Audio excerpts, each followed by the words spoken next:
So I'm going to show you two pro tricks that I use when I'm mixing vocals with compressor.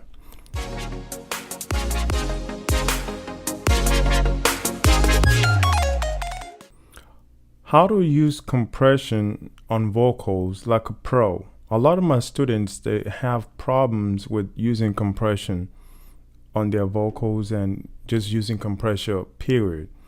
So I'm going to show you two pro tricks that I use when I'm mixing vocals with compressor.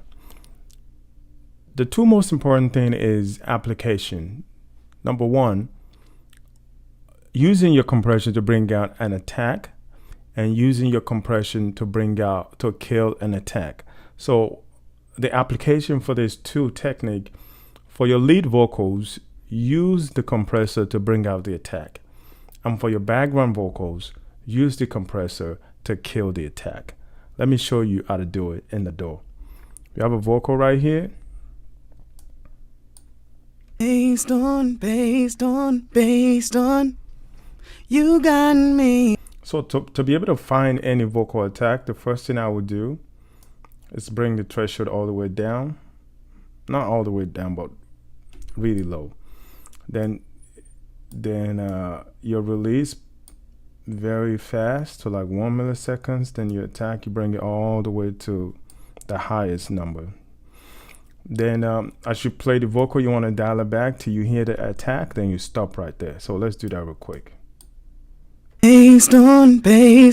Oh, okay, let's stop the makeup game. Sorry for that bust of sound. Based on, you got me. Based on, you. Based on, you got me. For this vocal, the attack is around that 13 or 20. So just you have to listen for consonants, because consonant carries the attack. Like the bass sound, the T sound, the B sound.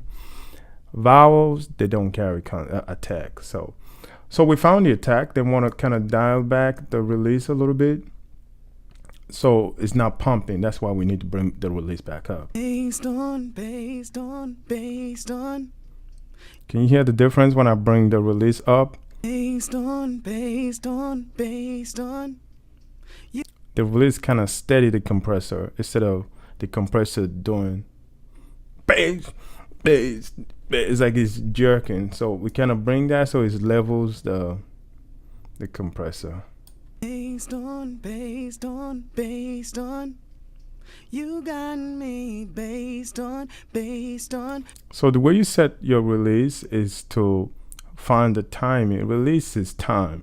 So it's the groove, it's how you want the compressor to kind of dance back in time with the vocal. So just listen for the steadiness and the movement of the vocal till it is in time with the vocal that you're compressing. And it's a feel thing, you know, you just find it. And if you want to be mathematical with it, like a nerd that I am sometimes, do the 16 note or the 8 note of your tempo delay with the delay calculation. But sometimes just go with the feel. Based on. We're going to dial it back to threshold, because now we got what we want. You know, we got the attack, we got the release, so let's just dial it back a bit. Based on. You got me. Based on. Then you can bring up the gain a little bit. That's fine. Based on. So this is the application for the lead vocal. You want the lead vocal to have some attack and pop through the mix.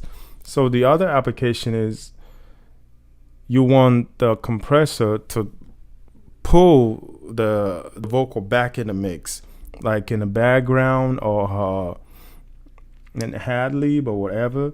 So we're going to do the opposite. So we're going to kill the attack all the way and bring up the release more. Based on. You got me based on you, based on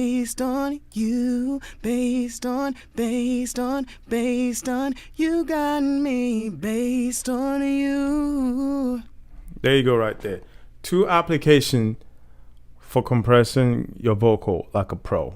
Boomy Solomon, make better sounding record. Oh, oh, oh.